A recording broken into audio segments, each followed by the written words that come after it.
Bueno, estimadas y estimados, ya estamos de vuelta. Esperemos hayan disfrutado su almuerzo y vuelvan con energías recargadas para este último bloque. Este cuarto y último bloque titulado Crimen organizado, un modelo de negocio ilegal. El crimen organizado transnacional se ha transformado en una amenaza creciente en los últimos años, afectando a entidades estatales, privadas y a la población con todos distintos tipos de delitos. Se trata de un modelo de negocios con tentáculos que permean a la sociedad y sus instituciones. El nivel de sofisticación lo instala como un modelo de negocio ilegal y que utiliza todas las herramientas disponibles en el mundo legal para cometer sus ilícitos sin dejar de lado la violencia o el control territorial. Su impacto es evidente y su capacidad para lavar dinero o legalizar su acción también lo es. Conocer, evaluar y anticipar los desafíos en el futuro constituyen un imperativo para toda la sociedad. Entonces daremos inicio con una presentación sobre crimen organizado, un modelo de negocio ilegal a cargo de Ignacio Brereton, asesor en el Centro de Inteligencia y de Situación de la Unión Europea, que está de forma virtual y vamos a poder ver si nos podemos conectar con él y si es que nos escucha y nosotros lo escuchamos a él. Si nos puedes avisar si nos escuchas y así nosotros podemos ver si... Sí, ahora mismo sí, les escucho. Perfecto. Muy bienvenido. Muchísimas gracias. Disculpen los problemas tecnológicos, ya me gustaría no tenerlos y estar con ustedes allí, porque la verdad es que estoy convencido que se está bastante mejor que aquí en Bruselas, con menos 3 grados y una noche bastante desapacible. Así que ya me hubiese gustado, sí, estar con ustedes. Sí quería, durante los próximos minutos, tratar un tema o introducir el tema del crimen organizado para este panel y hablar sobre el costo político que tiene el crimen organizado, no tanto desde un punto de vista teórico, porque además creo que la hora de allí en Santiago no acompaña, ¿no? Más de las 3 y recién comidos, como para hablar de temas exclusivamente teóricos. Así que prefiero tratarlo, si así lo consideran también ustedes, desde un punto de vista un poco más práctico, desde varios ejemplos que nos han ido dando a lo largo de la historia la criminalidad organizada en Europa. Lo que llamamos la criminalidad organizada clásica europea, que fundamentalmente se trata de la de origen italiano y de la de origen ruso. Como ustedes saben, tienen, aparte de que la procedencia, el lugar de origen es bastante opuesto, también son las características de ambas criminalidades, porque ya desde su origen son bastante diferentes. Sí que antes de empezar me gustaría apuntar podemos darle a este tipo de criminalidad, dependiendo también de este origen, pero fundamentalmente, ya lo adelanto, van a estar basados en estructuras fuertes de poder, en un Estado consolidado, con instituciones fuertes, una respuesta social también, que tiene que estar acompañada por ese poder político, y por supuesto también el sector más dañado por el crimen organizado, la propia economía, tiene que dar o apoyar en ese tipo de respuestas. Comenzando por el crimen organizado ruso, siempre desde un punto de vista histórico existe la creencia, tiene también su lógica, que surge a partir del desmembramiento, del colapso de la Unión Soviética. En parte, como digo, es cierto, pero no del todo. El origen de la criminalidad organizada rusa lo encontramos un poco anterior en el tiempo. Es probablemente a partir de la época stalinista, en la que existe una población reclusa ingente, stalinista, no consiguen hacer o controlar esta población, y por lo tanto ceden el poder ceden esa competencia estatal a grupos organizados criminales. En concreto, a los más sanguinarios en aquel momento, que son los ladrones en la ley. Después, con la muerte de Stalin, Khrushchev en 1953 decide liberar a gran parte de esta población reclusa, en concreto más de 1 millón de personas, muchos de ellos, evidentemente, ladrones en la ley, es decir, esta criminalidad organizada incipiente rusa. Existía también un mercado negro incipiente que venía a sustituir allí donde no llegaba la economía planificada soviética, y los ladrones en la ley empiezan a formar parte de ese mercado negro, utilizando la extorsión, el crimen. Durante aquellos años empieza a haber muchos ajustes de cuentas, asesinatos selectivos, etc. En una época ya más moderna, con la caída de la Unión Soviética, estos grupos organizados, en concreto los ladrones en la ley, están mucho más preparados que el resto para hacerse cargo de esa nueva economía liberalizada, de los medios de producción, de las empresas, tanto del sector productivo como del sector financiero, y se hacen con ellas a través, evidentemente, de esos métodos criminales y fundamentalmente de la extorsión, del crimen, etc. Gracias a esa actividad durante los años 90, como ya sabemos, consiguen una gran cantidad de capital, aglutinan una enorme cantidad de capital, que es precisamente en lo que se va a apoyar la internacionalización de ese crimen organizado, es decir, la transnacionalización. Se convierte en un crimen organizado transnacional a partir de la obtención de esas ingentes cantidades de capital. Y lo hacen no tanto para maximizar los beneficios de ese crimen organizado, como para buscar mercados mucho más seguros y entornos mucho más seguros del que tienen en Rusia. Es decir, huyen de los entornos que ellos mismos han generado, de esos entornos especialmente nocivos que son los que crea el crimen organizado transnacional. En paralelo, durante una época más o menos parecida, surge también en Italia el crimen organizado, pero en un contexto, en un entorno muy diferente.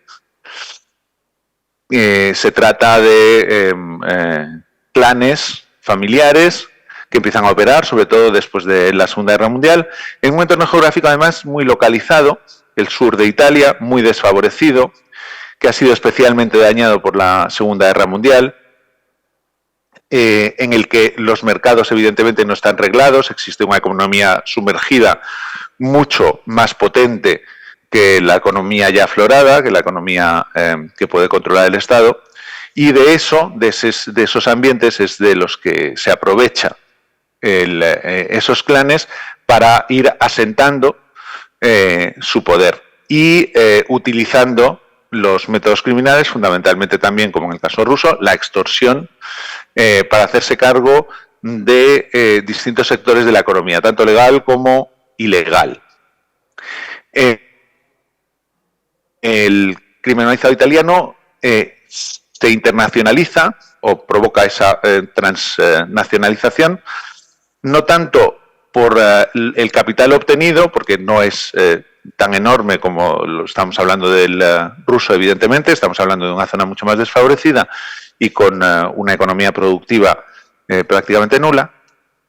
Sin embargo, lo que sí que tiene el crimen organizado italiano es una gran bolsa de migración hacia distintas partes del mundo y se aprovecha de esas estructuras no tanto para invertir, sino para exportar esos métodos y esos procedimientos criminales con los que ya estaban obteniendo o están maximizando sus rendimientos.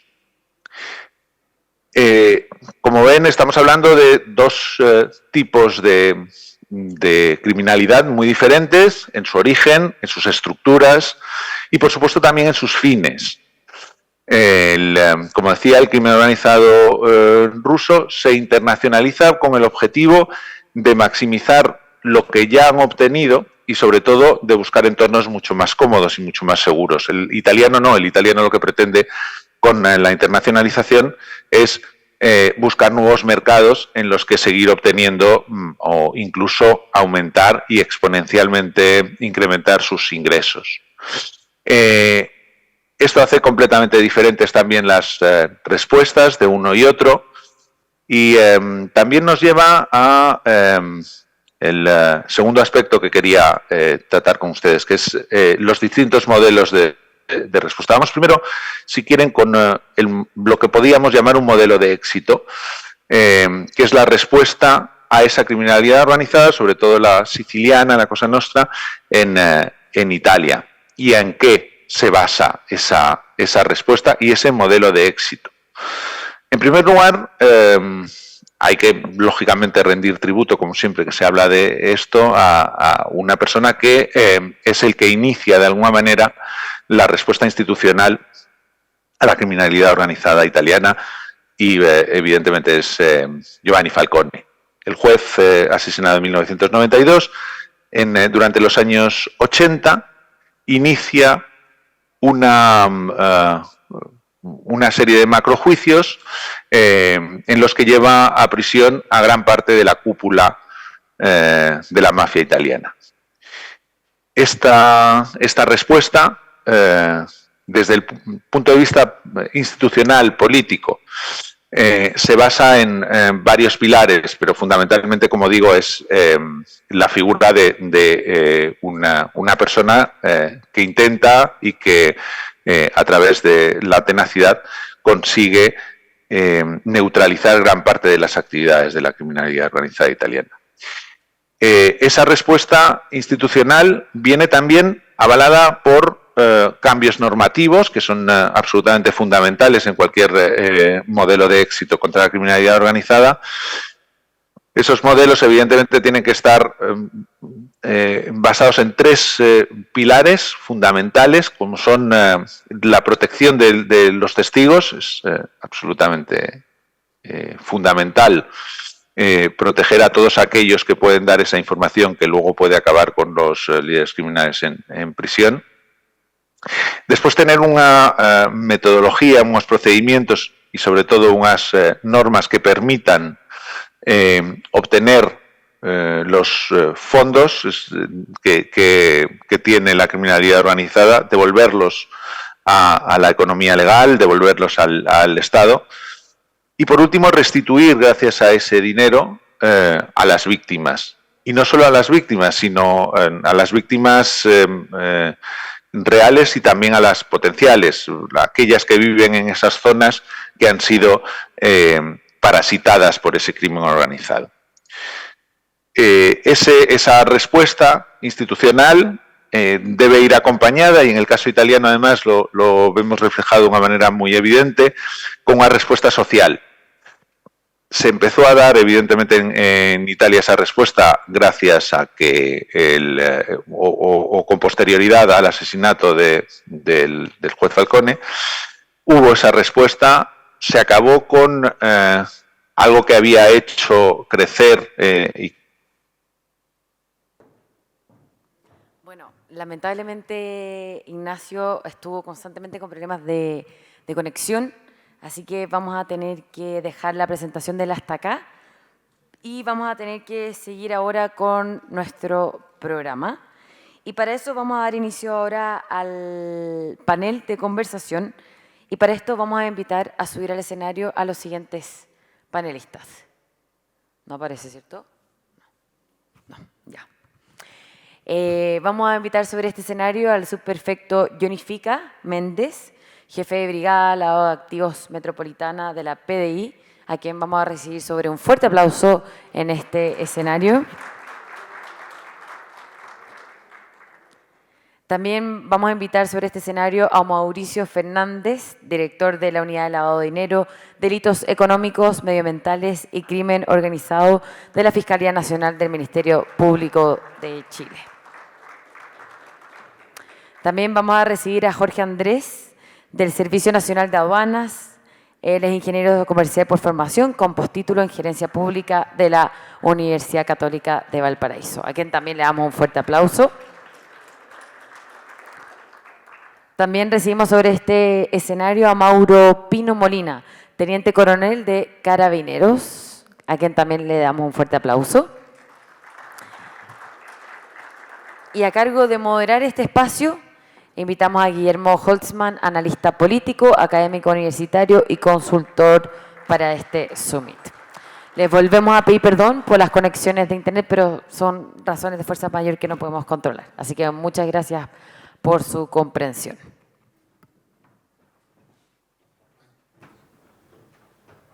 Bien, muy buenas tardes. La verdad es que ya estamos en el último panel. Después viene un interesante panel con los alcaldes para ver los mitos y realidad de la seguridad a nivel local, pero también en la antesala de lo que va a hacer FISA, a la Expo FISA el próximo año, en octubre del 2023.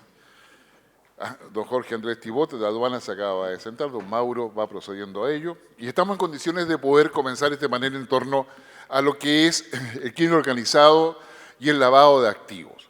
Y yo quisiera pedirle a cada uno de ustedes, porque tenemos a la PDI, tenemos a Aduanas, tenemos a Carabineros, o C9 específicamente, tenemos al Ministerio Público, pedirles en 3 minutos, 5 segundos, nada más que eso, la visión de cada uno de ustedes respecto a por qué es importante el lavado, perseguir el lavado de activos, y el impacto que tiene político-económico según sea el énfasis que cada institución le coloque.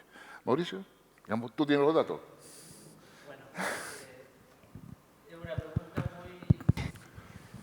muy amplia, pero básicamente si uno ve qué es lo que es crimen organizado, en toda definición de crimen organizado, está detrás y en la realidad, en la práctica, el crimen organizado se mueve por el beneficio económico. O sea, una de las características esenciales de toda organización criminal, y por eso a veces se distingue del terrorismo y de otras figuras que tienen otros objetivos que a veces son complementarios, pero una de las cosas como esenciales, distintivas del crimen organizado en distintas envergaduras es el motor del lucro, el beneficio económico que se busca y las ventajas que se tiene cometiendo delitos de una forma distinta, de una forma, digámoslo así, estructurada, empresarial. Y en esa perspectiva creo que está mucho esto en el discurso, pero está poco a veces en el aterrizaje práctico, en términos de que tenemos que hacer realidad el que hay que asfixiar y hay que ahogar al crimen organizado desde esa perspectiva. Y en eso creo que se ha avanzado bastante en términos de instalar un sistema antilavado que no se nota mucho, pero que a nivel latinoamericano es bastante valorado. En Chile el lavado es un delito que los jueces aplican. Tenemos al día de hoy 270 condenas, 500 y tantas personas condenadas en un porcentaje importante vinculados a criminalidades organizadas, y eso revela de alguna manera que este delito es súper práctico, súper concreto, y que es una manera concreta de encarar el abordaje en serio de la criminalidad organizada transnacional, pero también local, barrial y a distintas escalas. Eso. Sí, a la pregunta del crimen organizado y su segunda derivada, que es con el lavado activo, sin duda esta figura es especial, ya que al delincuente va a ser un delincuente racional. ¿Por qué racional? Porque él piensa el costo-beneficio, piensa que su delito, ¿cierto?, va a estar enfocado con un retorno económico, y por supuesto que la inversión que él hace para cometer un delito dentro de toda la gama que hay de crimen organizado, su rentabilidad va a ser mucho más superior. Y respecto de eso, y lo que decía Mauricio, seguramente todos los panelistas que estamos acá, es que cuando existe crimen organizado se puede hacer unas tremendas investigaciones, se puede detener inclusive al cabecilla o el líder de este grupo organizado criminal. Pero si no se le quita su fondo, no se le quita su patrimonio, no se le quita el dinero o el circulante que tiene, va a seguir articulado, va a seguir funcionando, va a seguir operando. Entonces, a su pregunta, el crimen organizado y la vinculación con el lavado de activos, sin duda es una materia de investigación por parte de Carabineros, la cual también nos enfocamos en trabajar con el Ministerio Público, y ahí también quiero destacar que existe un valor agregado, ya que la vinculación con el Ministerio Público es una vinculación directa, lo cual también fluye y favorece en la misma investigación criminal y en los persecutores penales que estamos sentados acá. Si nosotros los persecutores criminales no trabajamos mancomunados, no trabajamos de forma sinérgica, por supuesto que se nos va esta pelea que en un buen sentido de la palabra la podemos perder, pero sin duda que la institucionalidad de la persecución penal trabaja para investigar el crimen organizado, pero sí enfocado en lo que nos compete el día de hoy, en desarticular su patrimonio, desarticular sus bienes y que estos caigan en comiso. Perfecto, Mauro. Jorge Andrés. ¿Se escucha? Sí, está escuchando. Perfecto. Desde la perspectiva de aduanas, coincido plenamente con lo que dice Mauricio y Mauro, porque básicamente lo que nosotros vemos son casos de contrabando uno a uno. Y aduanas hace denuncias por contrabando alrededor de 7.000 al año. Sin embargo, cuando... No se escucha. Disculpe. Ya. Gracias, ahora sí, perdón. Sí. En el caso de aduana, la perspectiva respecto al crimen organizado no es nueva. El fenómeno del contrabando para nosotros tiene 4.000 años de antigüedad. Las aduanas existen desde que el mundo es mundo. Y lo que nosotros combatimos es el contrabando cualquiera de sus formas, sea tráfico ilícito de narcóticos, armas, etc. Casi el 70% de los contrabandos que denunciamos son defraudatorios, es decir, con intención de defraudar al fisco. Sin embargo, cuando vemos el fenómeno uno a uno, no logramos ver la magnitud de la integralidad del fenómeno de contrabando de crimen organizado transnacional. Y por eso lo que tenemos que hacer, y lo que hemos estado haciendo habitualmente con Carabineros, con PDI y por supuesto a través del Ministerio Público, es enfocarnos en sustentar las denuncias por contrabando respecto a investigaciones más intensas en las relaciones que tienen estos delincuentes más allá del fenómeno puntual de un caso, y trabajamos en coordinación de manera de apuntar a inhibir el fenómeno en su conjunto, tratando de llegar al dinero. Por ejemplo, un caso muy concreto de especialistas de Colombia hace poco señalaban que el kilo de cocaína en la producción sale $1.500 y puesto en Nueva Zelanda son $150.000.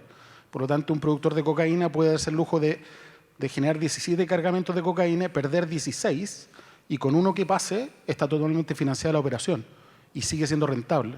Por lo tanto, no tiene sentido enfocarnos en un caso puntual, sino que tenemos que tratar de llegar a quien sustenta la logística de la operación para poder terminar con ella. Eso. Sí. Muchas gracias. Johnny. Sí. Bueno. Complementando lo señalado por los demás panelistas, el crimen organizado se mueve con una lógica y es necesario entenderla como premisa básica. La criminalidad organizada es una empresa criminal, no hay otra lógica detrás. Ellos tienen una lógica empresarial, ellos persiguen utilidades, un retorno, un rendimiento económico. Por lo tanto, al crimen organizado hay que atacarlo desde el punto de vista económico, desde el punto de vista de la lógica empresarial que hay detrás. Es justamente la fortaleza económica es la que permite al crimen organizado permanecer el tiempo y darle la fortaleza que tienen para estructurar sus operaciones.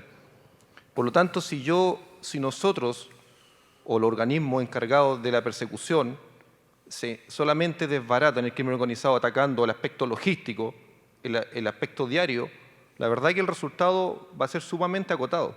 Hay que destruir a la empresa criminal.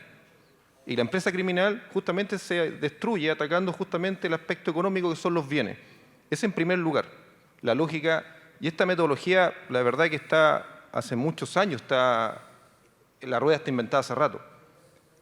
Y el segundo aspecto importante es porque justamente los líderes de los grupos criminales, sobre todo los más estructurados, no son los que están realizando las operaciones día a día. No son los que están realizando el contrabando ni el tráfico de drogas. Ellos están en una segunda, tercera línea. La única conexión que hay con ellos para llegar con ellos es el aspecto económico. A ellos les interesa el retorno, les interesa el dinero. Para eso tienen gente y mandan gente y cada vez se estructuran mucho mejor porque tienen el dinero para encargar a esa gente. Ellos están detrás. Así lo entendieron otras policías en el mundo, así lo entendieron otros organismos que combaten el crimen organizado que están mucho más avanzados que nosotros. Eso es por un lado. Y segundo, el fortalecimiento institucional de todas las instituciones que somos parte de actores, cada uno en su rol. Pero la lógica es atacar a la empresa. No sacamos nada con incautar, sino atacamos a la empresa, porque si no los resultados van a ser acotados. Gracias, Johnny. Efectivamente, el crimen organizado es un modelo de negocio, y un modelo de negocio que funciona a nivel global. Busca la rentabilidad tal cual lo han señalado todos nuestros panelistas.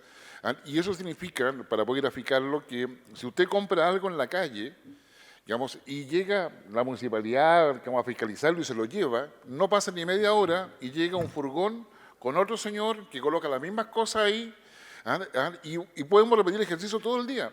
Y siempre va a llegar alguien. Y después uno descubre que en la calle hay un supervisor de calle, por llamarlo de alguna manera, un supervisor de venta. Y ahí uno empieza a entender que ese paño, con esos elementos que están ahí, sean falsificados, contrabando, o lo hayan robado, finalmente vienen de una bodega. Y esa bodega alguien la paga. Y para que lleguen esos productos a esa bodega hay camiones, hay logística. Para que eso pueda suceder hay financiamiento. ¿Ya? Entonces hay toda una cadena. La persona que vende, digamos, finalmente tiene que entregar una cantidad de plata, pero esa plata hay que legalizarla. Porque no hay factura, no hay boleta, ninguna cosa atrás. Y si esto uno lo mira a nivel global, se empieza a dar cuenta de que hay grandes problemas. ¿Qué tan grave es la corrupción asociada al crimen organizado, Mauricio? Sí, estamos con un micrófono por si acaso. A ver, yo creo que no hay un diagnóstico claro respecto de eso. ¿Ya? O sea, en términos de que creo que hay una base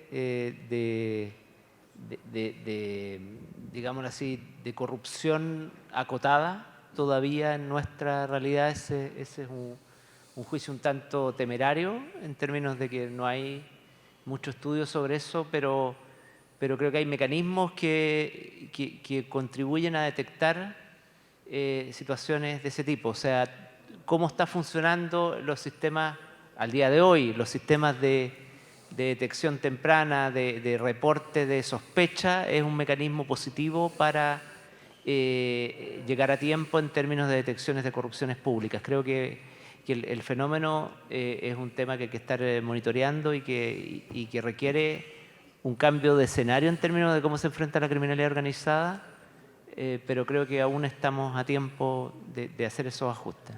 ¿Sí? Ahí necesitamos cambio de leyes, generar nuevas tipologías, tipificaciones. A ver, yo creo que el cambio es mucho más que leyes. ¿Ya? Hay un cambio estructural vinculado a cómo se trabaja la criminalidad organizada en Chile. Las estructuras, el Ministerio Público requiere una profunda transformación a 20 y tantos años en términos de las estructuras para enfrentar la criminalidad organizada. Tiene que haber una estructura con responsabilidad, con mando, con jerarquía y que responda a resultados en la materia, y eso pasa por crear estructuras supraterritoriales. No funciona el sistema de la buena voluntad, la coordinación y de 19 repúblicas independientes correspondientes a cada fiscal regional. Creo que ese es un cambio que pasa por lo legal, porque hay que hacer reformas legales o constitucionales, pero también hay que terminar de actualizar nuestra normativa penal y procesal penal en materia de crimen organizado, porque quedó muy desfasado las herramientas que existen en narcotráfico y lavado respecto de las otras criminalidades organizadas, y eso se está avanzando en el Senado en un proyecto en ese sentido que tiene aspectos positivos, algunos también negativos, pero creo que el cambio pasa por fortalecimientos institucionales, por reformas legales, por una mezcla de medidas. Sí. Perfecto. Digamos, Mauro, ¿cuáles son los desafíos en la investigación? Porque para poder investigar, uno investiga cuando se comete un delito. Cuando uno quiere anticipar, tiene que usar inteligencia. ¿Tenemos capacidad de inteligencia? ¿O OS9 ocupa inteligencia para poder llevar la investigación? ¿Y qué desafíos tiene eso? Porque en el fondo, digamos, depende de la tipificación, pero también depende de la evidencia que haya. Y hoy día con la tecnología, La evidencia ya no, o sea, probar asociación ilícita hoy día, por ejemplo, es subir el Everest, porque ya no hay papeles, no hay archivos, en fin, está todo encriptado. ¿Cómo ha sido esa perspectiva de Ocean Everest? Claro, mire, en ese sentido hay que tener presente que tanto las policías, Carabineros, la PDI, nosotros trabajamos en base a un requerimiento que lo otorga el Ministerio Público. Pero no obstante eso, y a su pregunta, dentro del análisis de inteligencia criminal, eso hay que hacer la separación, no hay una inteligencia policial, en la inteligencia criminal uno puede ver también diferentes fenómenos criminales que pueden aportar también por parte de nosotros el carabinero territorial. Yo aquí veo a los señores alcaldes igual, que ellos conocen su territorio. Los carabineros que están en las comisarías, ellos también conocen su territorio.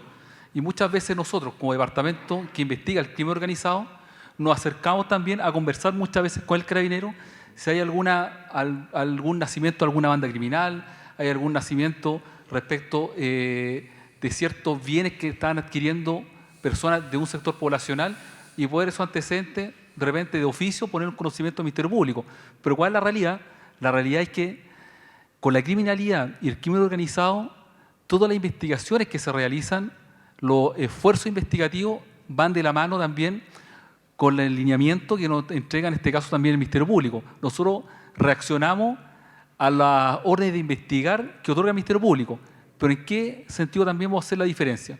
Cuando hay una detención por flagrancia por droga, el cual el carabinero territorial, ¿cierto?, fiscaliza un vehículo y se encuentra droga. Pasan detenidas estas personas, pero en base a eso se puede hacer una investigación criminal. Y en base a eso, a tu pregunta, nosotros ahí también se puede hacer una investigación respecto de lavado, siempre cuando el Ministerio Público, ¿cierto?, quiera hacer esa investigación. Pero sí, información existe, información hay. El tema es poderla procesar con el tiempo que se necesita, porque tengo que tener presente que Carabinero adopta 19 procedimientos cada un minuto. Entonces la dinámica procedimental es harta. En el caso puntual del Departamento de Investigación de Operaciones Criminales, nosotros trabajamos en base a la orden de investigar que otorga el Ministerio Público. Y la PDI, Johnny, ¿cómo es la perspectiva de trabajo frente a todo este fenómeno que cambia? Porque ustedes tienen varios departamentos. O sea, está la Brilac, qué sé yo, digamos, que está todo lo que hace en narcotráfico, narcótico. Son varias cosas que deben confluir para poder armar un caso. Sí, para nosotros como institución, lo fundamental para este tipo de investigaciones es utilizar una metodología que es proactiva. Todo obviamente al amparo del Ministerio Público. Porque el modelo tradicional de investigación criminal queda corto a la hora de que es muy útil para cierta clase de delito, pero para poder investigar organizaciones criminales, crimen organizado, donde muchas veces la criminalidad va mutando en el tiempo y las definiciones quedan cortas, las que conocemos de hace muchos años atrás, porque el crimen organizado se va adaptando a los territorios, se va adaptando a ciertas estrategias. Debemos ser proactivos y para eso es fundamental la inteligencia criminal, el análisis criminal, el uso hoy en día de la tecnología, sobre todo los procesos lavados. Y en eso la institución también ha querido ir avanzando en fortalecer de la mano, por un lado, el análisis criminal y por otro lado, lo que es la tecnología. Hoy día se están usando procesos de lavado que son prácticamente por medios digitales. Hoy día las tecnologías financieras están siendo utilizadas por el crimen organizado y eso hay que conocerlo, eso es una realidad. Eso es Bitcoin, blockchain. Pero por supuesto, si eso es una realidad, algo que por ejemplo veíamos lejano, que a lo mejor en Chile no iba a pasar, bueno, eso existe, eso está acá. No estoy diciendo con eso que en el fondo se hayan creado pero el crimen organizado siempre está mirando dónde poder utilizar esas herramientas a su favor. Por lo tanto, lo decía el expositor en el rato que estuvo, el fortalecimiento de las instituciones, el fortalecimiento de los mercados, de las herramientas que ponemos a disposición de la ciudadanía, tenemos que fortalecerlas porque las pueden utilizar el crimen organizado, las actividades de comercio. Entonces, aquí es importante el análisis, la proactividad, las herramientas especiales que decía, actualizar la normativa, porque no existe otra forma. y hay que actualizar ciertas normas también que es necesario que el Ministerio Público obviamente está ahí detrás de ello. Sí, digamos, probablemente, por favor, digamos, te toco a ti. Probablemente quizás todas las instituciones debieran formar una suerte de comité de asesoría legislativa para proponer las reformas, o sea, conjuntamente al Poder Legislativo, y conseguir el apoyo ejecutivo, que es el que tiene el proyecto de ley. Porque Andrés, digamos, aduana siempre sale trasquilada cuando se habla de, digamos, de crimen organizado, se habla de contrabando, se habla de make, porque ustedes dejan pasar todo. ¿Ya? Pero no quiero referirme solamente a eso, sino que ¿qué cosas de éxito, o sea, qué cosas, hay un ejemplo, yo lo sé, que sé yo, de operaciones que dan cuenta no solamente de la interacción de una organización de crimen organizado acá en Chile, sino que también a nivel mundial. Y que la cooperación internacional es fundamental, y ahí recién uno entiende que estamos hablando de algo transnacional. ¿Te podría referir a eso? Sí, por supuesto. A los dos temas me voy a referir. Primero, sí, aduana siempre sale trasquilado, pero es un análisis muy simple, muy simplista también. La aduana de Chile tiene una de las tasas más bajas de aduanero por habitante. Somos uno de los 10 países en el mundo que tiene menos aduaneros por habitante. Y si nos comparamos, por ejemplo, con Ecuador o con Países Bajos, que tienen más o menos la misma población, un PIB similar, tenemos la mitad de aduaneros que ellos por habitante. ¿Ya? Entonces nosotros nos enfocamos en un trabajo de análisis de inteligencia aduanera, que es parte del concepto de inteligencia económica, que incluye financiera y tributaria. Y uno de los, bueno, tenemos casos, por ejemplo, con Carabineros hemos desarrollado en materia de vehículos, patentes, de ingresos falsificados, etcétera, y tráfico de armas recientemente a través de la Fiscalía. Normalmente, no necesariamente la aduana aparece en la noticia, porque estos son investigaciones que surgen y luego se van a Fiscalía y revientan 1 año, 2 años después muchas veces. Pero también un caso de éxito reciente lo desarrollamos junto con el señor Fica de la Brilac, y seguramente recuerdan el año pasado el caso de la Operación Rey Midas, que es un buen éxito, donde se incautaron en un solo operativo 35 imputados, 74 kilos de oro, 15 millones de dólares en dinero efectivo, 17 propiedades, un yate, etcétera. Y eso había partido 2 años antes en una investigación, porque estaban exportándose barras de oro desde Chile, oro de 99% de pureza, que es prácticamente imposible producirlo en Chile. ¿Por qué? Porque el oro nuestro no es oro aluvial, no es oro de río, como el que sale en la Amazonía. Es oro de pirquinero, que sale a un 30% de pureza, y llevarlo a un 80%, que es lo que hace Codelco, requiere una gran inversión. Una pequeña y mediana empresa no logra hacerlo. Y por lo tanto, saltaron todas las alarmas, se hizo la investigación, se configuraron las hipótesis, fuimos a la Fiscalía, se hizo la entrega y se trabajó dinámicamente como lo mismo que hacemos en otras causas. Pero sabemos que en el crimen organizado transnacional, particularmente el lavado de activos, trabajar solos no ayuda, no resuelve el tema. Si no estamos juntos, trabajando en cooperación interagencial, tanto nacional como internacional, porque además en este caso también colaboramos con la aduana de Dubái, por ejemplo, con la aduana de Italia, con la aduana de España, etcétera, a través de una red internacional que tenemos de inteligencia, y se hizo algo bastante bueno, y el hallazgo, bueno, siguen resultando aristas de ese caso al día de hoy. Existe, se puede hacer, y las fichas yo creo que están apuntando hacia ella, que cooperación interagencial es el secreto para vencer al crimen organizado, particularmente cuando es transnacional. No, definitivamente. No, el crimen organizado posee capacidades y características que uno no se imagina. A raíz de la pandemia, ya le voy a hacer la última consulta, bueno, queda poco tiempo. A raíz de la pandemia empezó a verificarse un fenómeno no solamente en Chile, sino que también a nivel global, que es que todas las pequeñas o medianas empresas que podían quebrar, de repente algunas de ellas aparecieron mecenas, que le decían, no se preocupe, yo les resuelvo su problema de flujo de caja, le paso los millones que le falta y me quedo con el 49% de la propiedad. No era el 50%, por lo tanto era mucho menos. Pero después que se producía todo eso todo legalmente, luego empezaba a pedir facturas, o empezaba a pedir que se colocara documentación, digamos, errónea o falaz o falsa, derechamente, dentro de los procesos de audición. Pero también eso significaba que algunas veces eso era, digamos, detectado como error contable en impuestos internos, y muchas veces eso también sucedía, de que se llamaba a la empresa y aparecía un abogado que pagaba la multa simplemente, y impuesto interno lo que hace es, se pagó la multa, se archiva. O sea, no hay ninguna deducción, y si la hay no se hace nada, Digamos, y ahí hay una serie de cosas que son importantes. Ahora, eso pasó durante pandemia. Eso coopera a aumentar el comercio, la economía informal en general, y tiene efectos claramente en facilitar el lavado de dinero. Chile ahora está discutiendo una estrategia contra el crimen organizado, donde todas las instituciones que están acá están presentes en todo eso. No los quiero meter en líos, pero ¿cuál sería su mundo ideal para poder luchar contra el crimen organizado? Para no entrar a la contingencia, porque yo creo que la contingencia se explica por sí sola, uno supone por lo menos. ¿Ya? Pero, digamos, ¿cuál sería el mundo ideal, Mauricio?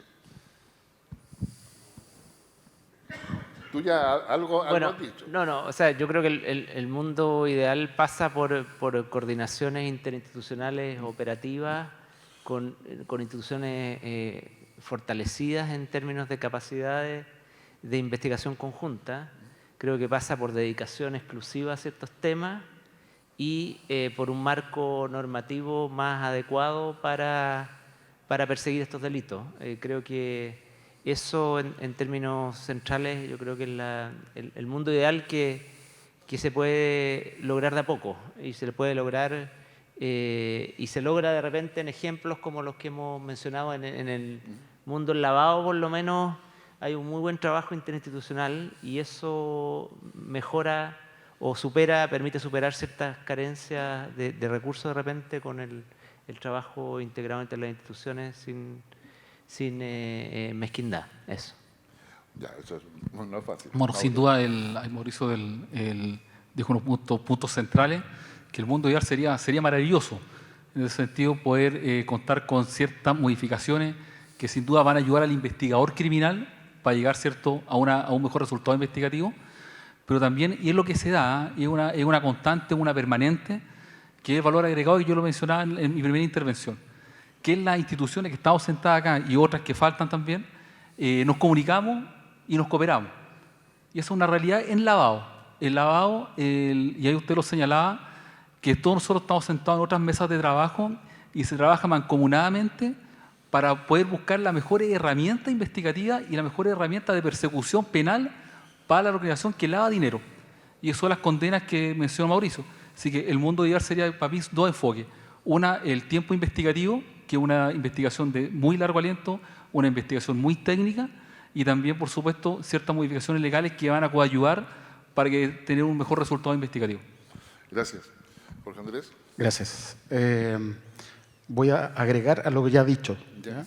El mundo ideal para mí, de lo que yo conozco en aduana, es ojalá tener el doble de funcionarios. No estoy ni exagerando nada.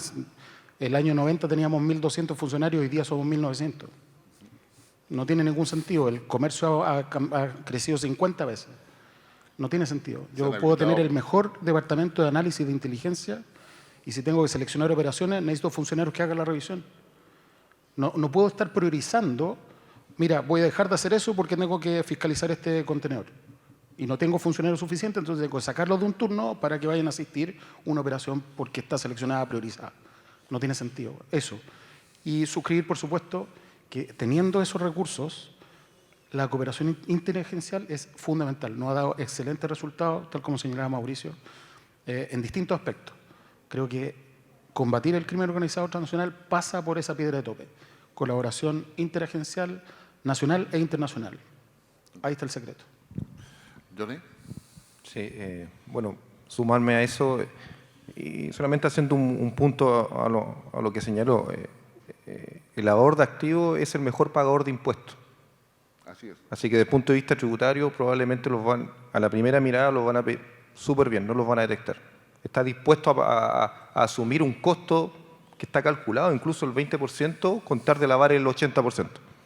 ¿Ya? Así que desde el punto de vista tributario. Entonces, aquí se requiere ese trabajo conjunto, y ahí me sumo también a lo que señala, la coordinación institucional, interagencial, el compartir información, el trabajar en conjunto, incluso sumar a aquellos servicios que no son habituales, servicios de puesto interno, aduana, que hoy en día lo estamos haciendo, otras entidades que fiscalizan también. Es importante la información que tienen y trabajar de manera conjunta. Así lo hacen también en otras partes del mundo, con su agencia. Y el segundo aspecto, el aspecto de los recursos. El crimen organizado, los recursos que cuenta son enormes, y nosotros tenemos, obviamente, los recursos son escasos, las necesidades son muchas, pero yo creo que aquí es fundamental modernizar y actualizar lo que es la administración de bienes, que se incauta. Yo creo que es una forma también que se pueden destinar recursos a la lucha y al combate frontal de los órganos de persecución para combatir el crimen organizado. Yo creo que en eso estamos al debe como país. No, yo creo que ahí faltan muchas cosas, como una conclusión es cuando se perseguía al Capone, hay que seguir el dinero. Finalmente Capone fue, digamos, sentenciado por evasión de impuestos, digamos, por no pagar impuestos y no por todos los delitos que cometía. Pero más allá de eso, solamente agregar, antes de despedir a nuestros panelistas, que hoy día hay mayores dificultades, y lo vamos a dejar invitado para el próximo año, para Expo Seguridad 2023, porque este tema con todo, vamos a estar justo un año donde vamos a saber si la estrategia que se está discutiendo hoy día se ha logrado implementar y va a ser un buen momento de evaluación. Pero ahí también decir, yo diría que hoy día es mucho más complicado, por ejemplo, tener, digamos, gente encubierto, digamos, en el crimen organizado. Es muy complicado por el método de reclutamiento que tienen. Es complicado generar evidencias por el sistema de comunicación que tienen. Hoy día encriptan sus comunicaciones. Por lo tanto, no es tomar el teléfono y ver qué mensajes tiene, porque no están. Entonces, hay toda una cantidad de problemáticas nuevas que es necesario enfrentar y que es necesario también que vamos a visualizar. Lo otro que vamos a dejar para el próximo año es que el crimen organizado es un modelo de negocio internacional y, por lo tanto, tiene marcas internacionales que en alguna parte se llaman bandas, qué sé yo, organizaciones delictuales, y también tiene franquicias. En consecuencia, usan todos los mismos recursos que se usan en el mundo legal, pero absolutamente en el ámbito ilícito. Les quiero agradecer muchísimo su disposición, digamos, y el aporte que han realizado a este tema 4, crimen organizado, un modelo de negocio ilegal. Así que muchas gracias, Mauricio, Mauro, Jorge Andrés, John. Gracias a ustedes. Un aplauso para ellos.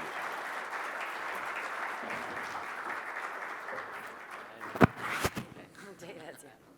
Otro fuerte aplauso para este gran panel, muy interesante. Ya quedaron todos más que comprometidos para la Expo Seguridad del próximo año. Le pido a Guillermo Holtzman que por favor no se vaya porque está encargado y tiene el gran deber de moderar el siguiente panel, que es muy, muy interesante y que se titula Mitos, Realidades y Desafíos. ¿Y quién mejor para hablar de esto que las personas que están en el día a día en sus zonas? Ellos dicen las condiciones de seguridad van más allá del despliegue de policías, fiscalías y organismos persecutores o fiscalizadores. Se precisa de una mirada y una acción integral abarcando otras variables y consolidando una sociedad más solidaria con una inteligente presencia del Estado en su nivel comunal. En el territorio hay realidades y mitos, y más allá de las estadísticas donde convergen estrategias de educación, salud, deporte, comprensión de una sociedad con expectativas y diversas ayudas sociales con distintas realidades en los distintos territorios. Y por eso veamos estos mitos y realidades en la voz de quienes gestionan el territorio y su población. Y para esto vamos a invitar a 4 importantes personas y vamos a ir nombrándolos directamente de a uno y ellos tienen que ir subiendo al escenario como siempre. Entonces vamos a recibir a Gonzalo Durán, alcalde de la ilustre Municipalidad de Independencia, con un fuerte aplauso, por supuesto. Muchas gracias por estar acá. También a Cristóbal Lira, alcalde de la Municipalidad de Lo Barnechea. Muchas gracias. Y por último, a Germán Codina, alcalde de la Municipalidad de Puente Alto, a quien también recibimos con un fuerte aplauso. Y por supuesto también le pedimos a Guillermo Holtzman que vuelva a subir al escenario para moderar este espacio de conversación.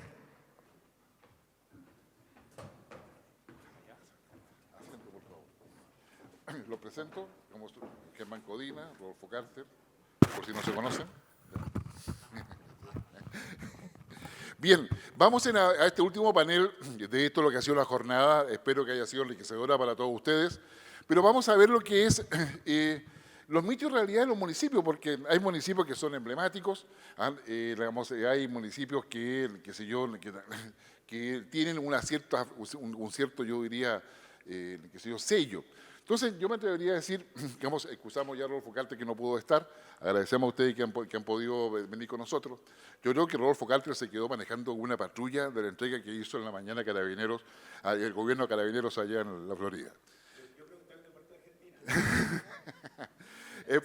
Es probable.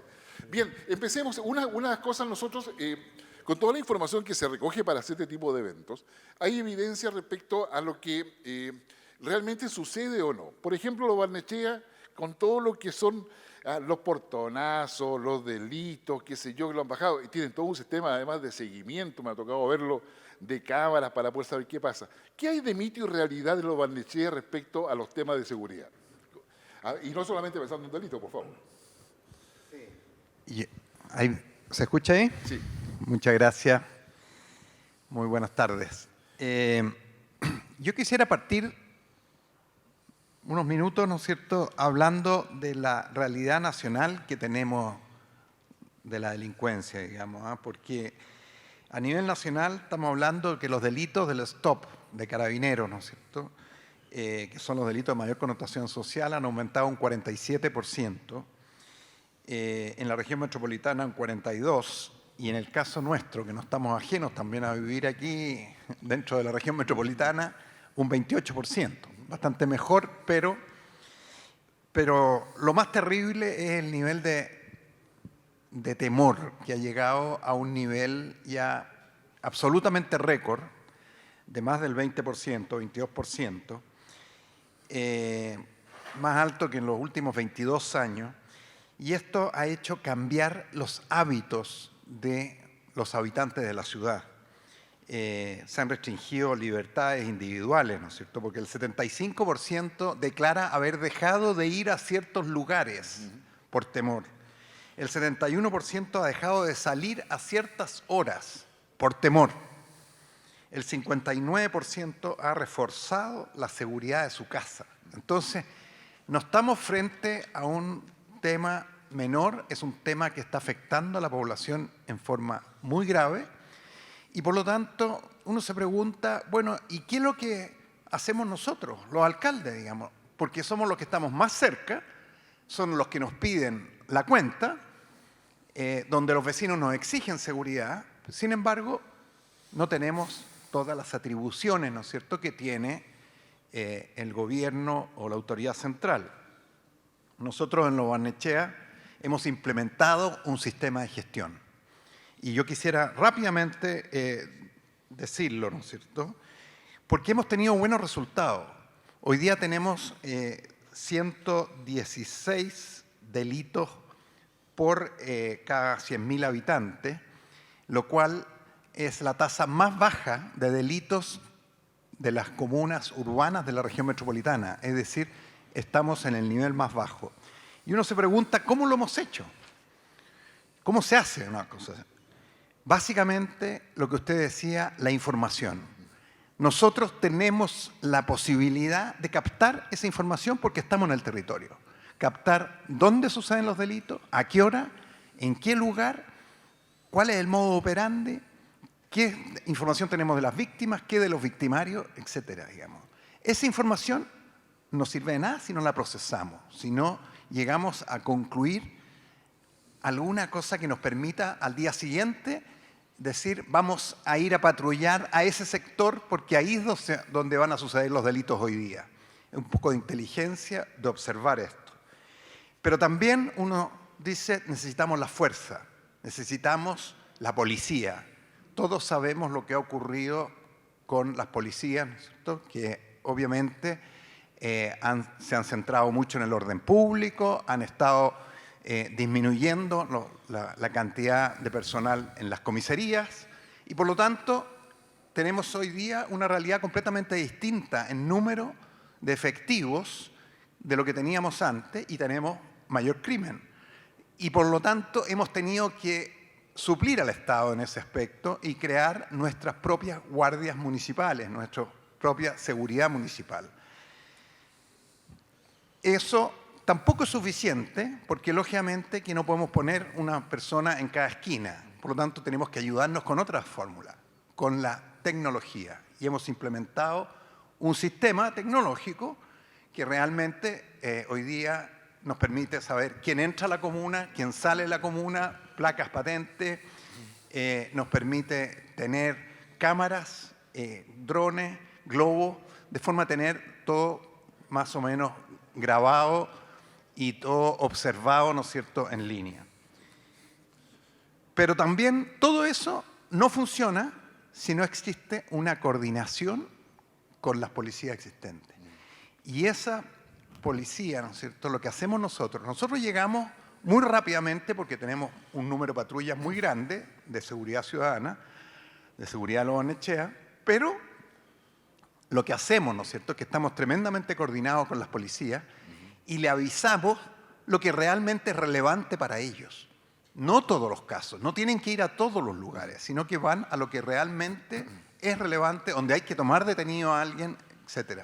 Y eso nos ha dado un muy buen resultado. Entonces, la coordinación con las policías y con el Ministerio Público para que nos dé la orden, ¿no es cierto?, después a las policías de investigar y todo, y para contarles, ¿no es cierto?, el detalle, ha sido extraordinario para poder tomar detenidos y poder captar estas bandas. Sin embargo, todo eso no funciona si es que también no tenemos un apoyo directamente a las víctimas de delitos, porque esas personas quedan muy complicadas y no necesariamente llegan con buena información al Ministerio Público, no necesariamente reconocen bien, no tienen las pruebas científicas, el sitio de suceso no se cuida, etc. Y por lo tanto, lo que ocurre ahí es que hay que apoyarla. Y ahí tenemos un equipo de apoyo a víctimas para que se querellen, para atenderlos, ¿no es cierto?, psicológicamente, para que realmente persigan el caso en la justicia. Entonces, esto no es una cosa aislada, sino que es algo que es una cadena de acciones que se llevan a cabo y que yo lo que quería era justamente destacarlo, porque el delincuente sabe exactamente que está ocurriendo esto. Y si a usted le agrega a eso el control de incivilidades en el territorio, porque ¿qué importancia tiene que haya un poco de comercio ambulante? ¿Qué importancia tiene que haya unos rayados en los muros? Tiene una tremenda importancia. Eso le demuestra a usted que en ese lugar hay autoridad. Y es un mensaje clarísimo a la delincuencia. Si usted tiene todo este equipo que hablamos y más el control del territorio con las incivilidades, está dando una clara demostración que en ese territorio no entra cualquiera. Entonces, eso es muy importante y después le podríamos hablar de qué debiera hacer un gobierno, ¿no es cierto?, también para apoyar este trabajo municipal. Ok, Cristóbal, muchas gracias. Gonzalo, gracias por estar acá. Después veremos el partido. Gracias, Guillermo. Va ganando Argentina 2-0. Les cuento para que estén tranquilos. Suelten los celulares porque... Oye, me censuraron. No, ahí está. Mira, no sé si quiero hablar solo de Independencia. Nosotros también somos la comuna con menores tasas de delito de la zona norte de Santiago. Diría que comparativamente con otras zonas de la región también tenemos mayores niveles de seguridad. Sin embargo, creo que obviamente esto no es un problema comunal, es un problema metropolitano, nacional y nos afecta sistémicamente. Entonces, más bien quisiera tratar de referirme a un par de cosas distintas. La primera, que se me ocurre decirla a propósito de la intervención de Cristóbal, que comparto su intervención, pero sin perjuicio que la comparto, creo que hay que decir que Chile es un país vergonzosamente desigual. Vergonzosamente desigual. En todos los planos habidos y por haber. Desigualdad social, todos sabemos. Desigualdad territorial. Municipios que tienen un ingreso per cápita de 100.000 pesos y municipios que tienen un ingreso per cápita de 1.300.000 pesos. Diferencia en materia de dotación policial. Comunas que tienen un carabinero cada 500 habitantes y otras que tienen un carabinero cada 1.000, 1.200 habitantes. ¿Y por qué digo esto? Porque yo comparto todo lo que acaba de decir Cristóbal respecto de cuáles son algunas de las cosas en las que podemos contribuir desde los gobiernos locales. El problema es que, por ejemplo, Cristóbal mencionaba los globos. Un globo equivale a lo que yo gasto en seguridad pública en todo el año. 1. Entonces, bueno, mis vecinos mirarán el globo y dirán, pucha, que es penca mi alcalde, ¿cómo no hace lo mismo? Bueno, no tengo cómo financiarlo. El otro día la alcaldesa de Las Condes en un programa de televisión, estábamos juntos, comentaba que ella tiene un presupuesto de 19.000 millones de pesos al año para invertir en seguridad. 19.000 millones. Independencia tiene un presupuesto de 24.000 millones para todo lo que se le ocurra a ustedes, recolección de basura, pago de la luz y por supuesto seguridad, pago de los funcionarios, en fin. 24.000 millones. Y Las Condes gasta en seguridad 19.000 millones. Entonces, no sé si tiene sentido que tengamos una conversación respecto de quién ha sido más creativo, más innovador o no sé qué. Aquí lo que hay que hacer es mirar sistémicamente la situación del delito en las ciudades, en el país, y cómo somos capaces de mirar sistémicamente cuáles son las modificaciones legislativas. Hay algunas, segunda ronda puedo proponer algunas cosas. ¿Cuáles son las modificaciones administrativas, operativas que podemos implementar? Muchas de las cuales hemos empujado desde hace largo tiempo, otras están ocurriendo. Por ejemplo, el convenio con Carabineros para la implementación de, digamos, en conjunto con el OS 14, que permite efectivamente maximizar el trabajo colaborativo entre Carabineros y los equipos municipales de seguridad. En fin, voy a referirme ahí a cómo podemos avanzar. Pero digo, yo tengo la impresión de que necesitamos más voluntad política de trabajar colaborativamente, necesitamos modificaciones legislativas urgentes, algunas administrativas operativas, necesitamos recursos con un sentido de equidad para abordar estos desafíos, porque si el delito ocurre más en Puente Alto que en Lo Barnechea, pero resulta que el delito se produce en una determinada comuna, atraviesa toda la región y termina la persona detenida en otro lugar, o el detenido es de una de las otras comunas, entonces finalmente esto termina afectándonos a todos. Y una última cosa que quiero decir es que, no lo digo yo, lo dijo el último informe de Paz Ciudadana, efectivamente desde el punto de vista de la cantidad de delitos, la situación en el país es más o menos la misma desde hace varios años. ¿Cuáles son las dos diferencias fundamentales? Una, ha aumentado el nivel de violencia del delito, incluido, por supuesto, la proliferación de armas de fuego, que ojalá pudiéramos comentarlo. Y la segunda es que hoy día todos tenemos más información. Cuando ocurre un delito en cualquier comuna de nosotros, los vecinos muchas veces, incluso antes que llamar al teléfono de seguridad pública o de Carabineros, lo graba, ¿no? Bueno, los vecinos tienen cámara, en fin, o lo graba. Y entonces, prácticamente al instante en que está ocurriendo el delito, una gran cantidad de personas toma conocimiento de este delito y, por supuesto, impacta en su percepción de temor. Entonces, por un lado son más violentos, lo que hace que nuestra percepción de temor aumente, y por otro lado tenemos mucha más información. Y por eso creo que tenemos que ser capaces de enfrentar especialmente los delitos más violentos, tenemos que ser capaces de enfrentar con especial intensidad la situación de proliferación de armas de fuego y, por supuesto, tenemos que involucrar a las comunidades participativamente, colaborativamente, con el propósito de cogestionar la seguridad en el territorio, y esto no significa que los vecinos terminen asumiendo tareas policiales, sino que significa el trabajo comunitario, ocupación positiva del espacio público, en fin, un montón de cosas que ayudan a la seguridad, pero sobre todo ayudan a reducir la percepción de temor. Muchas gracias, Gonzalo. Germán Codina. Gracias. Bueno, primero quiero agradecer a los organizadores, agradecer también a los valientes que están todavía hasta ahora aquí, a pesar de tener la tentación de un partido entretenido. Y hablando de crimen organizado, un poquito de crimen organizado, justo a esta hora, no permitirnos tener una cosita ahí por lo menos para ir mirando. Pero mira, yo la verdad es que creo que estamos en una situación que lamentablemente se repite permanentemente. Creo que gobierno tras gobierno se hacen diagnósticos. Probablemente muchos de los que están aquí, que participan en distintas instancias, también en el ámbito académico, han escuchado cómo ha venido increciendo el uso de armas, sobre todo el problema que tenemos, y recién me parece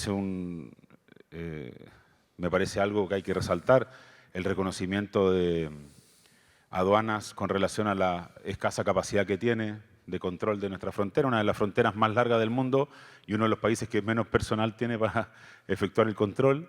Por lo tanto, ergo, no nos demos muchas vueltas.